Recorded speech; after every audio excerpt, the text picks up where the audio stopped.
Сәлем қыздар, менің каналыма қош келдіңдер. Сіздермен бірге Ақсәуле. Бүгін мен сіздерге осындай балаклаваның тоқу әдісін көрсететін боламын. Бұл балаклаваны мен өзімнің кішкентай қызыма тоқыдым. Оның бас өлшемі 42 сантиметр. Бірақ бұны кез келген өлшемге тоқуға болады. Тоқу әдісі өте оңай, кез келген адам тоқи алады. Және де міндетті түрде видеоны соңына дейін көріп, лайк басып, комментарий жазуды ұмытпаңыздар. Менде шапкамның ұзындығы шамамен 23-5 сантиметр болды. Және де төбесінен бір жерге дейінгі ұзындығы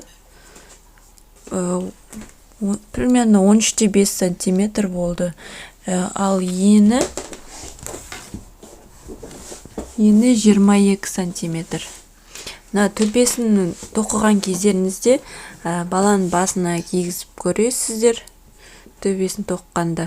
Және бұның диаметрі кестеде шыққан дөңгелектің диаметрімен сай келу керек. Сол сай келгенше тоқисыздар дөңгелекті. Сосын бірыңғай столбик накидаммен айналдыра тоқып шығасыздар.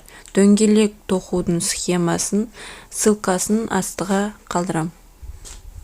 Қыздар, шапканы басқа өлшемге тоқитын болсаңыздар, осы кестеге қарап, өздеріңіздің размерлеріңізге сай тоқсаңыздар болады. Тоқу үшін бізге Alize Lana Gold Classic жібі қажет. 100 грамм 240 метрге ине жіп, 3-5 номерлі ілмек және де сантиметрлік лента қажет. Тоқып бастаймыз. Енді ең алдымен ғажайып шеңбер жасап, осы шеңбердің ішіне 2 воздушный петля тоқимыз для подъема және әрі қарай 12 столбик с накидом тоқимыз. Мінеки бірінші столбик с накидом тоқыдым. Дәл осылай тағы 11 столбик с накидом тоқимын. Егер де сіз столбик с накидом тоқып білмесеңіз, онда экранда шыққан ссылканы басып, видеодан қарап тоқып үйренсеңіз болады. Мінеки мен 12 столбик с накидом тоқып болдым. Енді ортасындағы жіпті тартамын да қатарды жалғаймын. Ең бірінші столбик с накидама ілмекті салып, міне осылай өріне өткізіп, соединительный столбик жасап жіберемін. Мінеки осылай.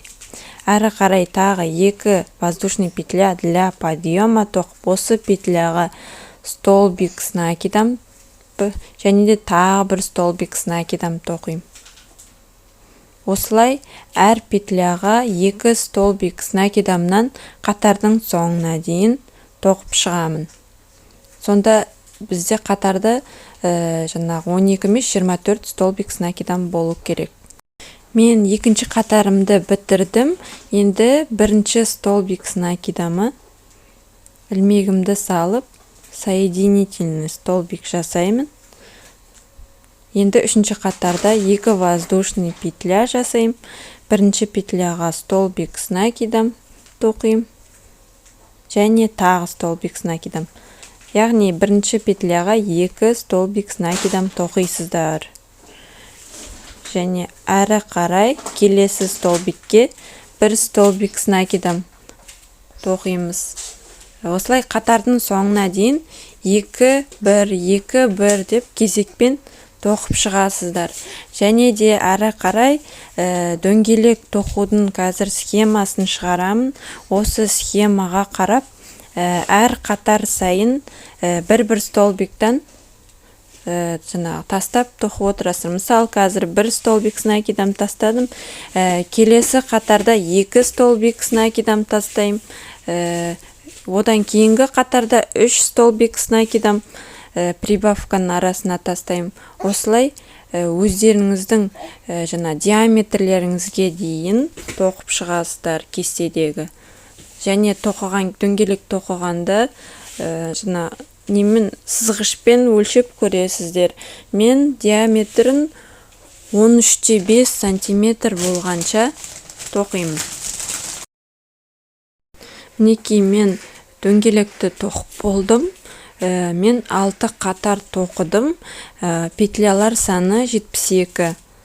Ұзындығын өлшеп көрейік. Енді ұзындығы 13,5 сантиметр. Жана өрімнің астыңғы жағынан өрімге жетпей өлшейміз. Менде 13,5 сантиметр болды. Кесте бойынша сәйкес келеді.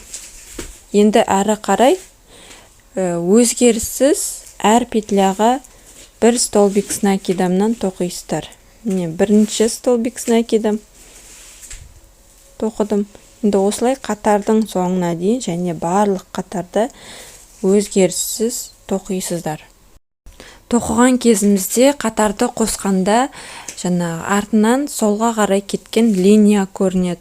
Ол линия қисық болмас үшін біз әрбір екінші қатар сайын міне 2 қатар өзгеріссіз тоқыдым. Осылай қатарды жалғаймыз да бірінші петля емес, екінші петлядан тоқып бастаймыз. Екінші петляға соединительный столбик жасайсыздар осылай. Сосын әрі қарай 2 воздушный петля және осы петляға столбик с накидом өзгеріссіз осылай тоқып шығасыздар.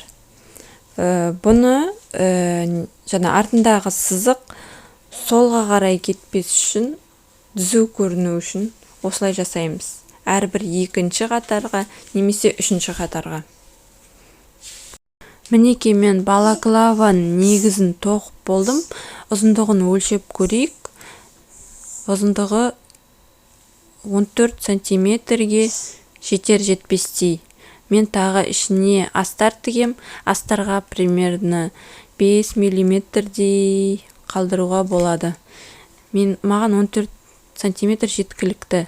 Енді осы 72 петлямызды 3-ке бөлеміз. Менде барлық петлялар саны 72, соны 3-ке бөлдім.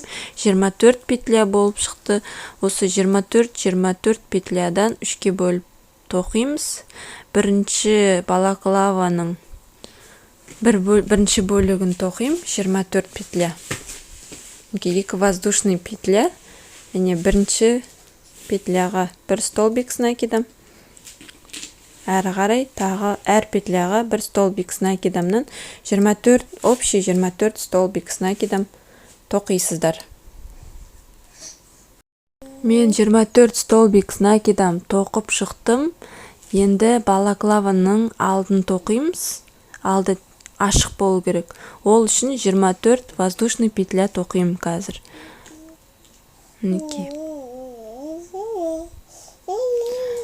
Енді 24 воздушный петля тоқып болдым. Енді астынан 24 столбик с накидам санайым. Және 25 столбик с накидамға воздушный петлямды қазір жалғайым. Мінекей 25 петлям накид жасайым ілмекке. Осы петляға бір столбик с накидам тоқим. Жіпті қаттырақ тартып тоқыңыздар, бос болып кетпесін. Тесік болып қалады бос болса. Осылайша столбик с накидам тоқимын.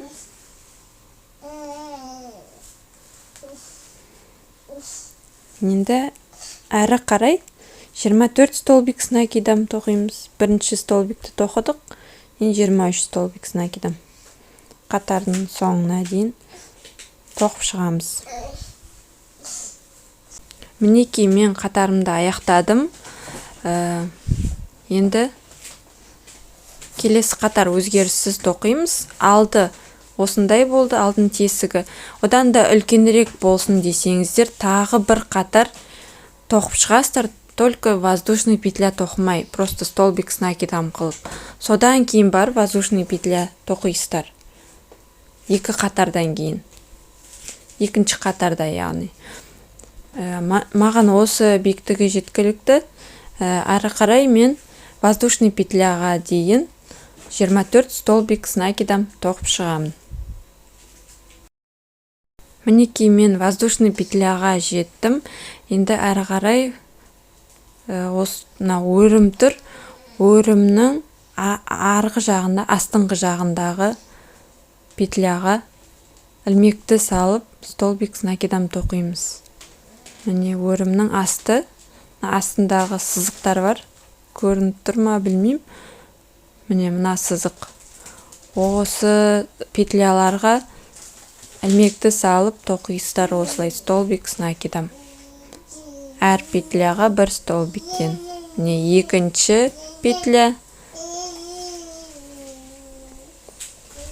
Және де тоқу ыңғайсыз болса, өлшемі кішірек ілмек алып тоқсаңыз болады. Бірақ тоқу тығыздығын өзгертпеңіздер. Басынан аяғына дейін тоқу тығыздығы бірдей болу керек.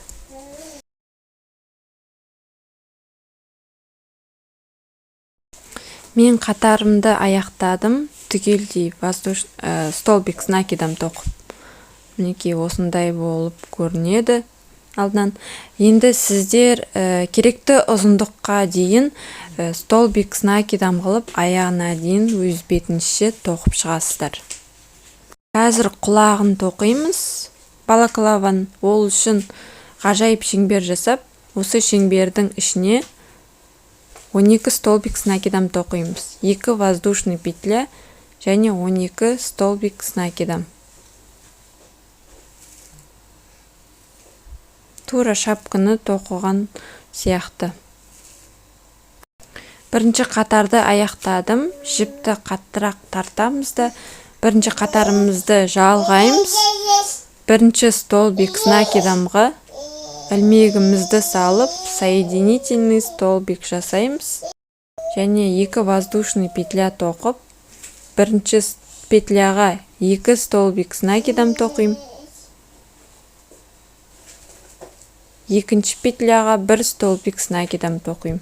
Осылай қатардың соңына дейін 2-1-2-1 қылып кезекпен тоқып шығасыздар. Мен екінші қатарымды аяқтадым. Енді қатарды жалғайым. Бірінші петляға соединительный столбик жасаймын. Және 2 воздушный петля тоқимын да, бірінші петляға 2 столбик с накидам тоқим. 1, 2. Және осы 2 столбик с накидамнан кейін 4 столбик с накидам тоқып шығам. Әр петляға 1-1 столбиктен 4 столбик с накидам тоқимыз. 3, 4. Келесі петляға 2 столбик с накидам тоқимыз, яғни прибавка жасаймыз. Одан кейінгісіне тағы 4 столбик с накидам. 1, 2, 3, 4. Одан кейін тағы прибавка жасаймыз. 1, 2. Тағы 4 столбик с накидам. 1, 2, 3, 4. Прибавка.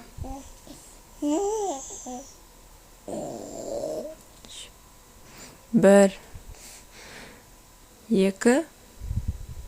Енді 2 петля қалды соңында. Осы 2 петляға 2 столбик с накидам тоқим. Әр петляға 1-1 столбиктен. 1, 2. Қатарымызды жабамыз. Соединительный столбик жасап. Осындай болып шығады құлағымыз. Енді соңғы қатарын тоқимыз.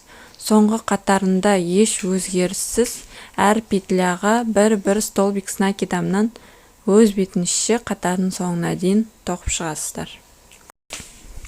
Мінекей мен құлағын тоқып болдым. Осындай болып шықты бір құлағы. Өз бетінше осылай екінші құлағында тоқисыздар. Енді шапкаға тігеміз. Тігер алдында осындай булавкалар қатап аласыздар. Мен үшінші қатардан кейін тігемін. Инемді осылай шапкадан өткізем, петляларынан ыңғайластырып.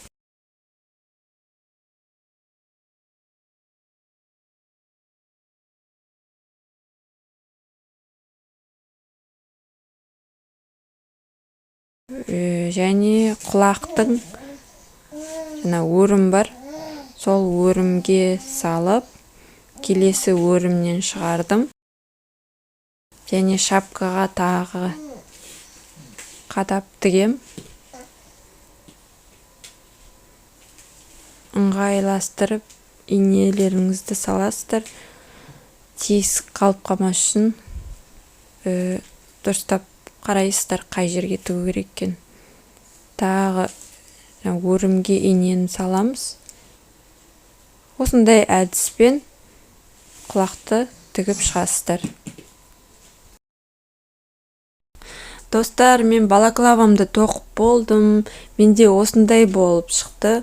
Видеоны соңына дейін көргендеріңізге көп рахмет.